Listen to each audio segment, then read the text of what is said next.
तिच्यामुळे पंढरपुरा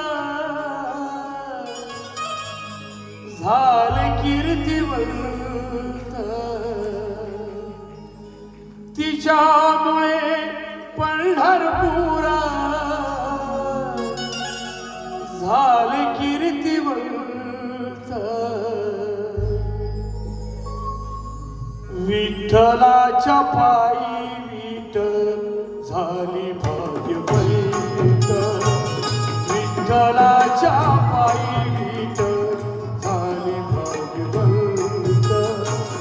पाहताच येते समती, पाहताच येते समती, आज सर्व संत विठ्ठलाच्या पायी विठ्ठल झाली भाग्यवंत, विठ्ठलाच्या पायी विठ्ठल झाली भाग्यवंत, विठ्ठलाच्या पायी विठ्ठल झाली भाग्यवंत।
विठ्ठलाच्या पायी विठ्ठल झाली भाग्यवंत, विठ्ठलाच्या पायी विठ्ठल झाली भाग्यवंत, विठ्ठलाच्या पायी विठ्ठल झाली भाग्यवंत।